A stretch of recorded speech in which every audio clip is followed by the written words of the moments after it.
What it seemed like you all had a very good head on your shoulders in terms Facts. of at a young age knowing the importance of delayed gratification. And we talk about that a lot of like, sure, we're young, we could go and spend this money now, but right, you said like we're gonna whatever we pay in rent, we're gonna take and put into a mutual fund, which I didn't even know anything about that at age 22. Yeah. So what do you think attributed to that mindset at such a young age?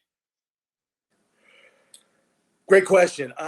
I think for me, it was, I know at least being around I can't even say the circle I was in because it was really just family.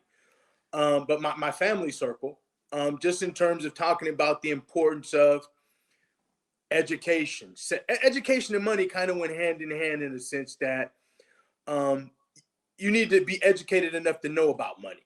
You Mm-hmm. need to know the difference between wants and needs. Mm-hmm. You need to know the difference between, making a sacrifice and not having to make a sacrifice. And, just watching my parents, my grandparents, um, family in that small, tight knit circle, that was always an important, that was always important, just, I can't say that we talked about, what's your investment strategy or things like that, but it was more so just saving. And Yeah. although, nowadays, banks don't, there's not really in terms of saving that banks offer in terms of interest, but it was just a matter of you need to have that rainy day fund. You need to be able that if something came up or if something happened, you need to be able to support yourself in terms of moving financially in that direction. So that's really what it was about. Tim, I think it was similar. I think it was both.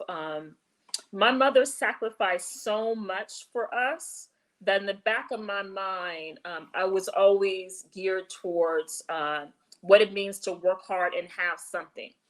I think the other thing that I was blessed with is that I had uncles and aunts that were entrepreneurs that had acquired property and had aspirations in businesses. So even though you don't think about it now, that made an impactful difference. When I was young, I would go to my Uncle Jim's store in the summertime and work at Jimmy's, right? Like, my uncle owns this, right? Like, he had multiple businesses when people weren't owning businesses.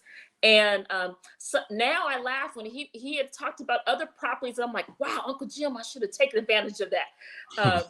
But that foundation of the long game, right? It is a marathon, not a sprint.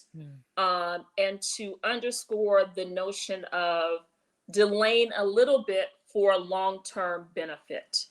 And I think that's something that we were instilled in our families, and we try to instill that in our sons and the people that we touch, and also to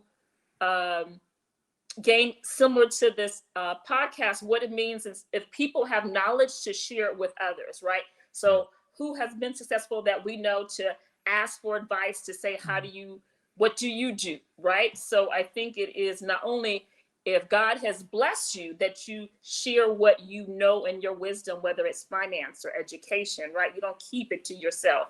So I think that's something that we have always strived for. Thank you for supporting the M4 show and our mission to increase the wealth of Black families. If you received any value from this episode, any value at all, any, do us a favor and give us a like and subscribe on YouTube and Apple, Spotify, anything, all of them, all of them, wherever you're listening, go ahead and like and subscribe. And after you like and subscribe, make sure you send this episode to at least one family that you really want to see win. We'll catch y'all next time. Peace.